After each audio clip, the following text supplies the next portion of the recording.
Hello and welcome back to my YouTube channel, guys. So in this video, guys, I will talk about issues of talking about money with family and friends. So you see, one day I posted on my Facebook and I asked a question to say to talk or not to talk about money, and people responded, and people were torn between these two options. Some of them were for the idea that we shouldn't talk about money with family and friends. They had their reasons, while others actually thought it is a good thing to discuss money with family and friends. So in today's video, I will share with you about 5 reasons why you should actually talk about money with family and friends, because in my view, it is more beneficial to talk about money than not to talk about money. So maybe we should start talking about why it could be a bad thing for you not to talk about money. The first thing could be that when you don't talk about money with family and friends, you sort of miss out on what others know. So it's actually going to be a very big disadvantage for you, that now you're missing out on where other people are investing, or whether you even know what investing is. Maybe you can learn from someone what investing is and where this person invests. So yeah, that's one of the reasons why you should maybe consider talking about money. There are so many other things we can actually talk about in terms of not talking about money. Now, another thing in terms of not talking about money with family and friends, especially with family, the accountability sort of goes away or sort of dies. Let's say, for example, you're a married man or woman, and so you have decided that you don't discuss money in your family with your husband, of course, and maybe your children, if they are of a certain age that they can understand when you talk about money. So you decided not to talk about money, and so you end up spending your money, because now this is money that comes into your own personal account. You end up spending it however you see fit, and so you end up forgetting about everyone else in the house, and this can become a very huge problem. And this is one of the reasons why married couples actually divorce quite quickly, because of financial problems. And so some people will actually say there will be underlying problems before the financial problems, but finances can actually exacerbate the matter and make it worse than it actually is. So think about it. If you don't want to talk about money, just think about these 2 things that I mentioned. Okay, now before we move into these 5 reasons, what exactly are you going to be talking about when it comes to money? One big thing is income, salary. How much do you earn? This is one sensitive one.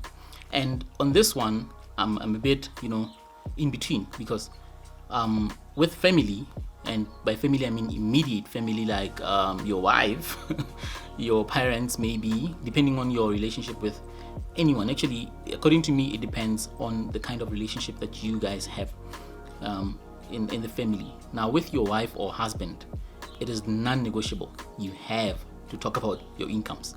It has to be known how much you earn. It has to be known how much your spouse earns, or your better half earns. So the reason is this: for you to win with money, you have to do it together. You have to do your finances together. You have to know how much everyone earns. In the previous video where I talked about budgeting, I said you have to know actually how much comes into your account. And so if you don't know how much the other person earns, how are you going to determine how much to spend on what? So it becomes a very big problem if now you don't know how much your spouse is earning, or your spouse doesn't know how much you're earning. So between yourself and your partner, it has to be known how much money is being earned, or how much the income actually is. But when it goes to parents, when it goes to the other people that are close to you, it depends how close you guys are. It depends on the kind of relationship you have. Now, if you guys have a healthy relationship, I don't see the reason why not to talk about it, depending on what it is actually that you guys talk about, or what you get up to with money. So maybe you have an aunt maybe you have an aunt who is quite financially savvy, and so she comes up to you maybe even before you start earning, and talks about money and teaches you a few things about money. I think maybe it could be quite easy for you to tell your aunt that, look, auntie, I earn this much. How do you think I can actually do this thing? Because there's a sort of trust and a safe space that has been created before. I think that is what matters most. It depends on the kind of relationship you have with anyone for you to actually start talking about incomes and all such things. When it comes to friends, again, the same principle applies. If you and your friend have always been in that kind of relationship where you are actually sharing about, finances, maybe from an early age, from varsity maybe, or earlier than that, where you can actually talk about money, it may not be a problem for you to discuss your incomes. But now we have to actually be aware that some of these people may, become envious of your situation, become jealous basically. So it depends. I mean, you have to have proper people in your circle. Now, the only thing I can say in this case, whether it's friends or family, the toxic people have to be pushed away. You're not going to want to let someone in this kind of manner that is actually, jealous of you. Those kind of people that are going to be jealous of you. If they know how much you earn, all of a sudden they're going to be demanding stuff from you, So you have to actually assess or suss out your situation and see, what's going on. The other thing that you can talk about is debt, Now, you can talk about debt before you have it or when you have it. You can talk about whether you should go into debt or whether you shouldn't go into debt. You can talk about debt. If you have debt, you can talk about how much debt you've racked up, and maybe someone who's close to you and a bit more knowledgeable in terms of, killing debt or paying off debt quicker can help you or give you strategies on how you can actually work this out. Again, it still goes to the point of how much trust, how much safe space have you two, or I don't know if it's a group of friends, how much space or safe space have you created that you can actually become, that open with one another? Because, some people can use this against you. It's a problem. That's why I'm saying you have to know your situation, you have to know the people around you, and you have to do away with the toxic people. I feel like when you talk about it with your friends, when they also know your financial state, it gives them the opportunity now when they know where you stand.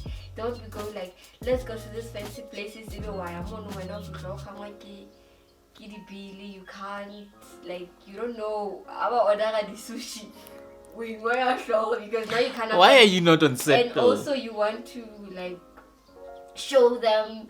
You want to impress them, but what you actually know you cannot afford. Oh wow, she's dropping bombs on me now, like she's dropping gems. I'll be anonymous for now. Oh wow. So that's another one, guys. With your friends, once they know your income situation or your debt situation, it's easier for them to actually treat you with kid gloves, maybe we can say, to help you get out of this situation.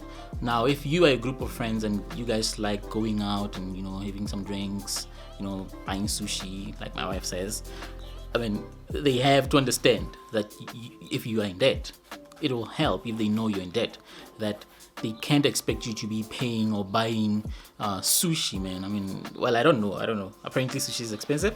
I don't know.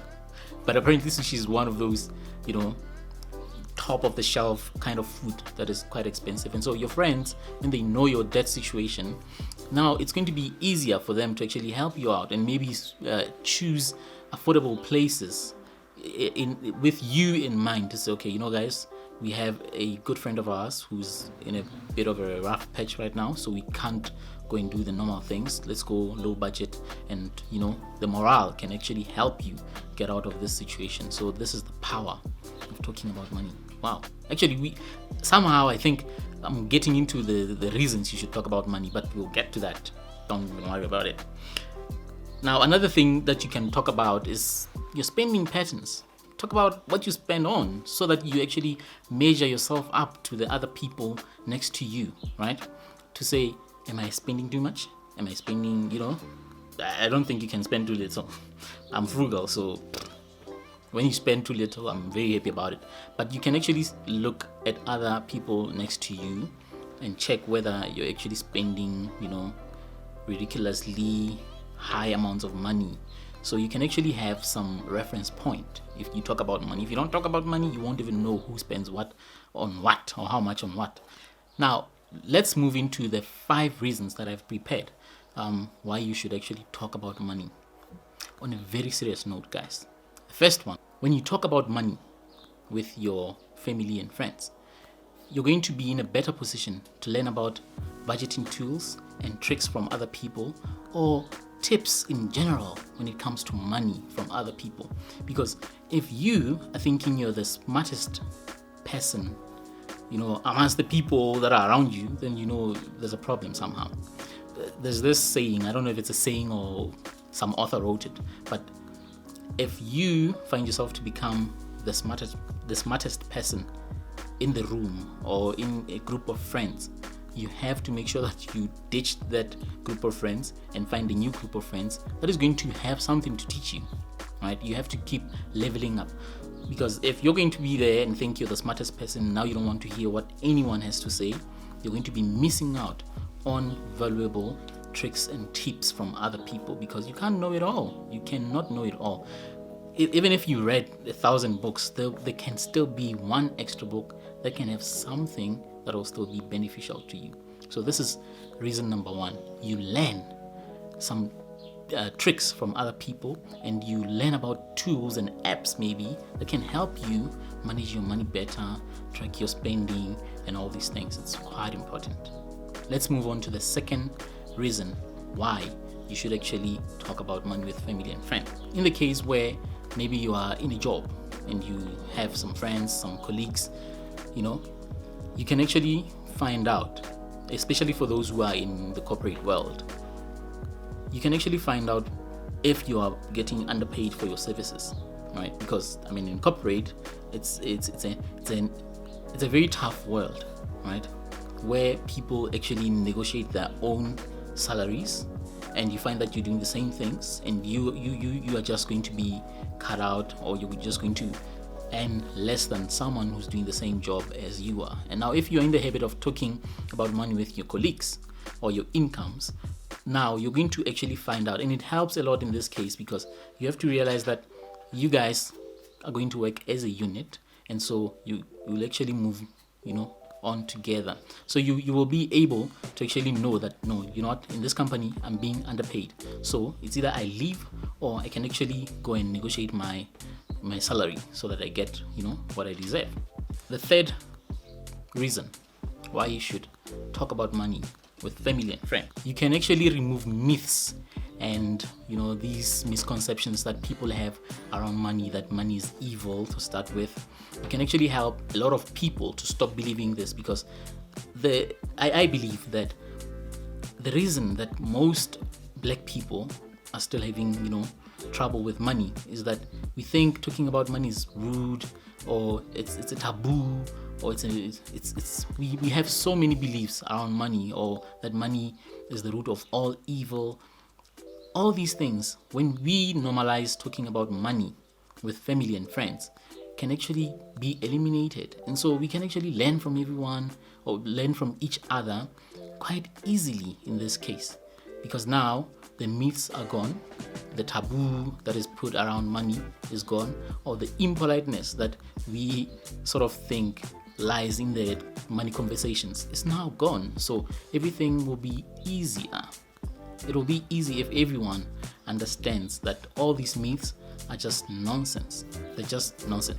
Let's move on to the fourth reason why you should talk about money with family and friends. Now, the responsibility one. This is the fourth reason. The responsibility kicks in. You're going to be able to hold each other responsible if you're talking about money in your family, with your friends. Maybe you actually, as friends, are accountability partners, where you actually, tell each other what you want to do, or your money goals, and you actually have to follow through, because your friend is going to need a report from you, right?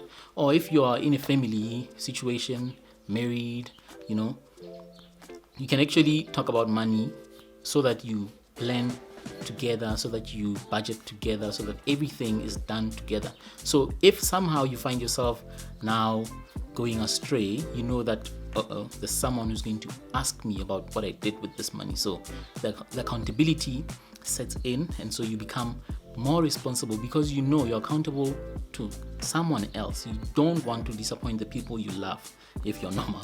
So you just don't want to disappoint the people you love. So that's why you're going to actually be accountable and responsible with money, because you're talking about it, because they know everything about it. And in marriages, guys, I have to stress this. I cannot stress this enough. In marriages, it is crucial that we do finances together. It is very crucial. And if you're able, if you have kids and you're able to bring them to the table and have them have a say, do that by all means. Do that so that your kids grow up knowing, a thing or two about money, and that way you're going to raise them into very responsible adults who know about money. And so this leads us into the fifth reason why you should talk about money, and it's actually how it's going to help your children or kids. If your kids grow up in a household where money is not, the topic of money is not taboo, they're going to be very liberated and at ease about talking about money, right? And so they'll be wiser because they'll be able to actually reach out to people who seem to know something more than they do in terms of money, and they will learn. And if they learn, basically they're going to succeed quite easily because they have the knowledge now. All they have to do is stay disciplined and do what they were taught by whoever, and apply the knowledge that they have gotten through money conversations. So money conversations, as you can see now, probably you see this, are quite important. It's not something that we should just leave it up there or out there so that it's just there, right? But also one point is that when you don't normalize talking about money in your friendship circles, in your family situations, and this goes actually to extended family, cousins, relatives, basically. If you don't normalize talking about money, guess what happens? You end up becoming the only person who's well off. Let's say you're the one who knows most about money amongst all these other people. Now you become the only person who's well off. And now imagine what's going to happen. I mean, you're my friend, you have more money than I do, and I have money problems. I come to you and then I borrow money from you, right? And really, borrowing money to friends is one thing that I would like to discourage you from doing right now. Not because you don't love your friends, actually because you love your friends. You do not borrow them money. You don't borrow them money because, again, here's what the Bible says about borrowing money or lending money to others. It says, the rich rule over the poor, and the borrower is slave to the lender. Now, if you're normal and you're a good friend, you don't want to become a slaver to your friends. You don't want your friends to become your slaves, because if you somehow put them in debt, then it means you are the slaver, right? And they're slaves. Now it means every day they have to go and work for the money that you gave them, because at some point you need that money back, right? So basically what I'm saying is this: help your friends by all means if you are able to do so, right?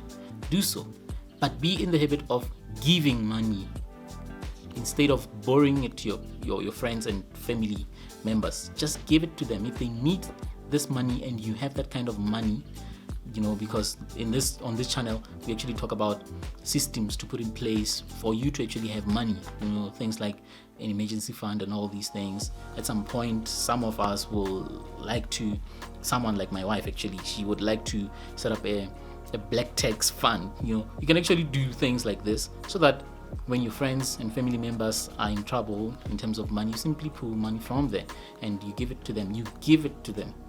Right? You just give it to them. But now also realize that people are just complex, man. So if you are known to do this, we may come and extort money from you.